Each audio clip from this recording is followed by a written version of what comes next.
How to move to Japan as a software developer, part 2. If you missed the first video, check the link, check the description for the link to the video, and let's just get right into it. Last time I talked about options like, well, just getting a job directly if you have all the qualifications, coming over here as an English teacher, going into a Japanese language school, getting a student visa, and you can change those. If you get a student visa, you can change over to a different kind of visa. But in particular, I want to answer this kind of question that comes up a lot. We're going to go to my YouTube channel real quick.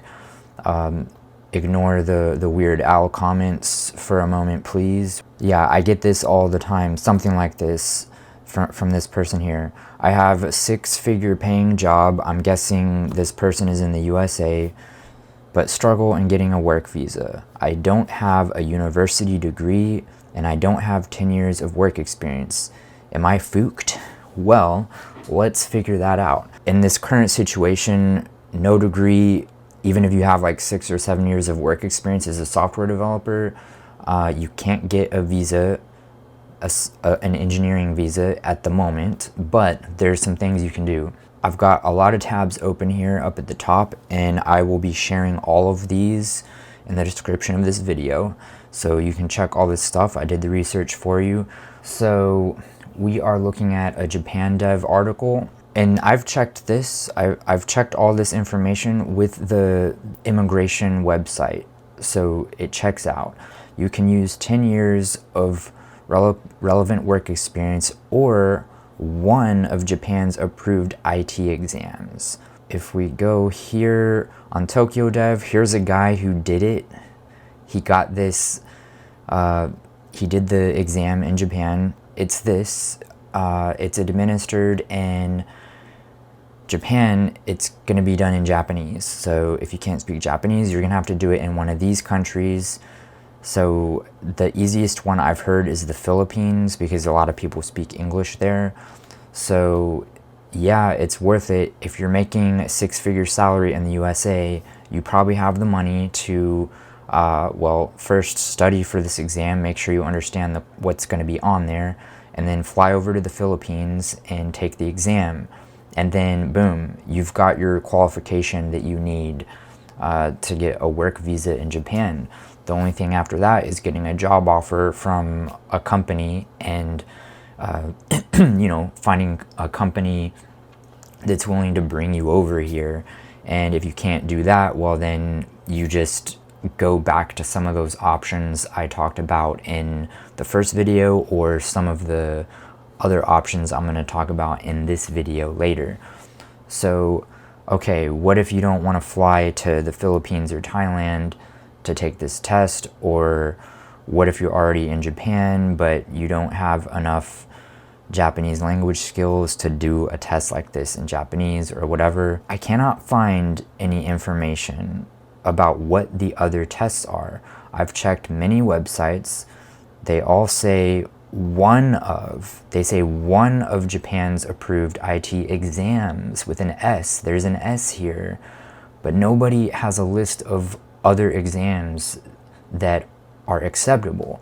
So if someone here watching this video would like to help me out, do me a huge favor, if you could figure this out and put it in the comments, or you maybe email me, I don't know.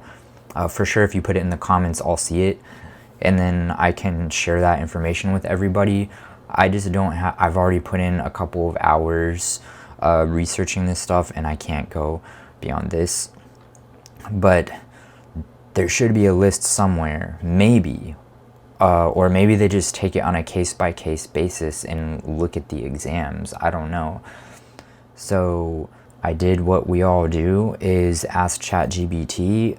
Now this information, I don't know if we can trust this, okay? I can't find it anywhere, but ChatGPT is saying you could potentially use any of these, like AWS,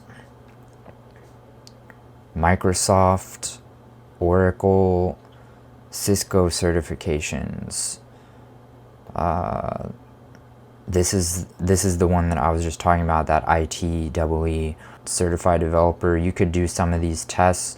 If you had like 3 or 4 AWS certifications plus a couple of years of work experience, I'm pretty sure that would do it. But again, I'm not sure. I can't say for sure because this is ChatGPT and I can't find the information. So take that as you will. If somebody, like I said, if somebody can figure this out and let me know, that would be awesome, and we can share the information with everybody. Okay, so let's take a look at an overview.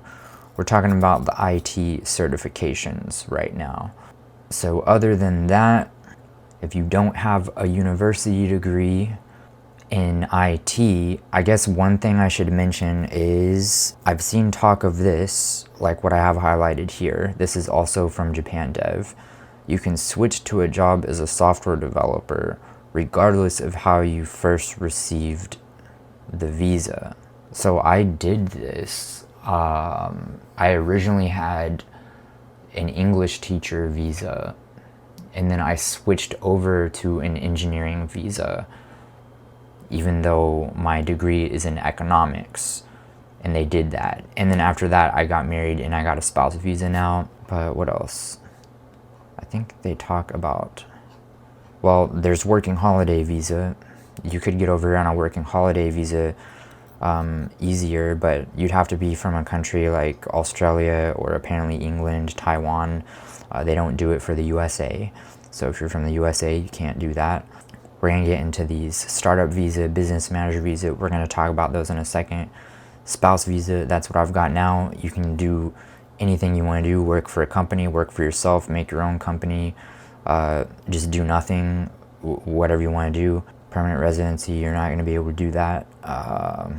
Okay, they don't talk about the English teacher visa, but that is an option. Working first as an English teacher, like I did, and then changing your, I think the main part is just getting over here. It's hard to get that first visa to get over here to Japan, but then after you're already here and have some type of visa, it's easier to change it over. You know, you can change from a student visa to an engineering visa, English teacher visa to engineering.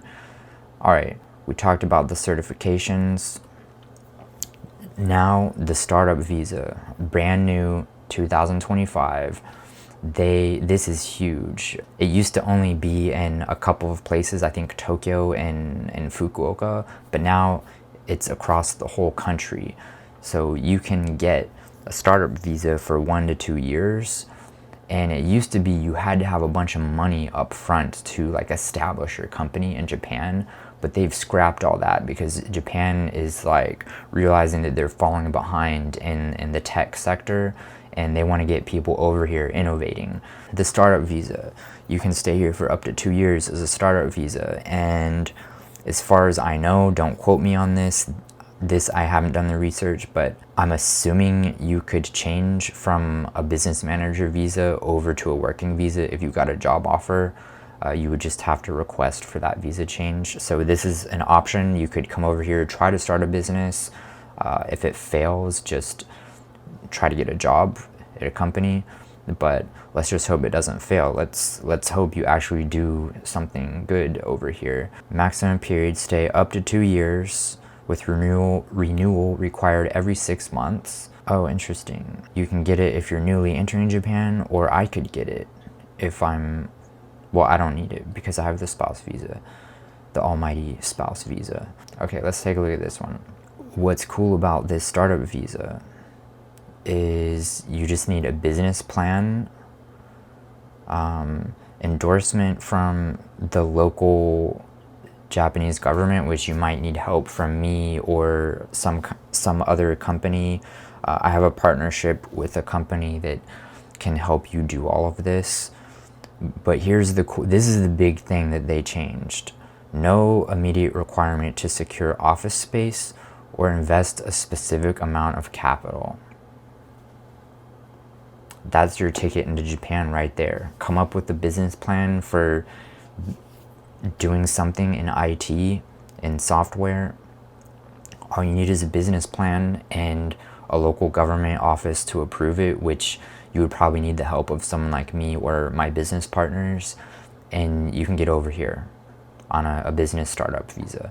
And then later you can change it over to the more long-term business manager visa, or you could just start off with this business manager visa, but you're gonna need 5 million Japanese yen, which right now is about $38,000 to put into the business, or hiring at least 2 full-time employees who are either Japanese or have the appropriate residency status. So you could hire me. So let's say you got some startup capital, come over here to Japan.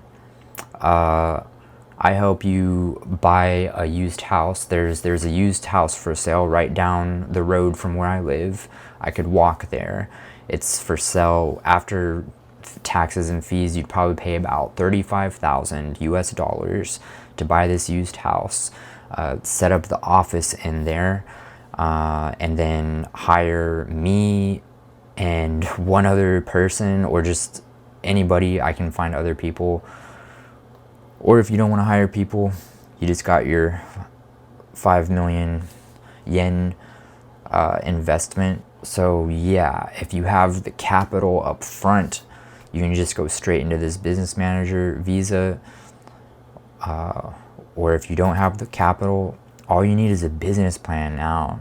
Starting last month, starting January 2025, all you need is a business plan and you can get over here. Who was that? So for this person for this person or anyone else who has 6-figure salaries and you're trying to get over here to Japan, maybe you don't have a university degree, contact me. Maybe we can do something. Or I also have a program that I do where I work with people one-on-one, and we do weekly meetings, and I help you with the goal of getting a job in Japan. I also have a program where I help people get started with freelancing. The reason why I haven't uploaded any videos in a couple of months is, if we take a look at my Upwork profile, I've been pretty busy. This is well over 10,000 earnings now. It won't update until it gets to 20K. Like, it only has those even amounts like 10K, 20K, 30K. So it's not gonna show like 12 or 13,000. But yeah, you can see I've been busy on Upwork as a side hustle, so I haven't had time to make any videos. But I also have, a few people in my Apprentice program where I'm teaching them how to do this Upwork freelancing and Shopify development, and also sending them contracts directly from my clients.